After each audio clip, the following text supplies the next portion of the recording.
I think we have given enough publicity to a person who doesn't deserve it. And আমার লড়াইটা সবসময় ছিল সত্য নিয়ে।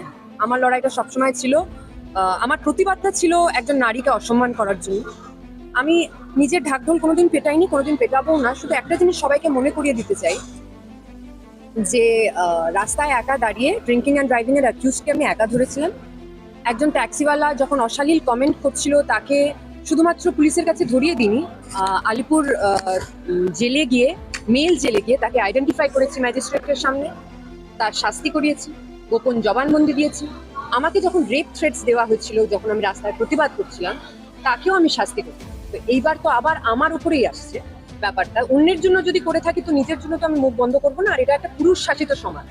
লোকে ভাবে যে মেয়েদের ওপর যদি আমরা চিৎকার করি, মেয়েদের ওপরে চারটে, আর আজকাল মিডিয়া ট্রায়ালসটা এত বেশি হয়ে গেছে চারদিকে যে লোকে ভাবে যে সেলিব্রিটি মানেই খারাপ, সেলিব্রিটি মানেই একজন পাবলিক প্ল্যাটফর্মে আছে, তাকে নিয়ে যা কিছু বলা যায়। আমি মাথা নিচু করে মেনে নেবো যদি আমি কোনো ভুল করেছি, আমি হাত জোর করে ক্ষমা চাইবো যদি কোনো ভুল করে থাকি।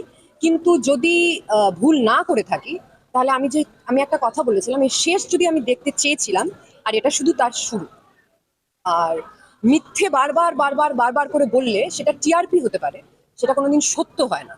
আর আজকে আমি নিজের জন্য দাঁড়াইনি। আর আমি আজকে একটা গ্রাম থেকে উঠে এসেছি, তো সো আমি আজকে 15 বছর, 2010 ধরো, 2009 থেকে কাজ শুরু করেছি, 2010 ধরে নি, আজকে 2026-এ দাঁড়িয়ে আছে। একটা লোক ইন্ডাস্ট্রি, তোমরা আমাকে এত বছর ধরে দেখছো, একটা লোক ইন্ডাস্ট্রির এটা বলতে পারবে না মিমি চক্রবর্তী কোথাও 5 মিনিট লেটে এসছে। কোনো ডিরেক্টর বলতে পারবে না, কোনো প্রোগ্রামে কোনো অর্গানাইজার বলতে পারবে না, কোনো this is not my first program. আজকে আমি আমার অপমান নিয়ে প্রশ্ন উঠিয়েছি বলে সেই জিনিসটা ডাইভার্ট হয়ে এমন একটা জায়গায় গেছে যাতে সেলিব্রিটিকে অ্যাকিউজ করা হয় যে আমি লেটে এসেছি। কারণ কি এটাই লোকে খাবে, কারণ কি লোকে জানে যে সেলিব্রিটিরা হয়তো লেট করে, কিন্তু লোকে এটা, আমি এটার কোনো এক্সপ্লেনেশন দেবো না, কিন্তু আমি এটাই বারবার আবার বলবো, মিথ্যে কথাকে বারবার বললে সত্যি হয়ে যায় না। পুলিশ কেসটা দেখছে এবং বাকিটা কোর্ট দেখবে, এবং সত্যর জয় সারা জীবন হয়েছে, হবেও। আর আমার ভয়েস কেউ নিচে করতে পারেনি আজ অব্দি, পারবে না। আমি ভয় পাই না। আমি যেটাকে ভয় পাই সেটা হলো আমার কর্ম। আর এই ক্ষেত্রে আমার কর্ম এতটাই স্বচ্ছ যে আমি মাথা উঠিয়ে আই উইল বের ইট।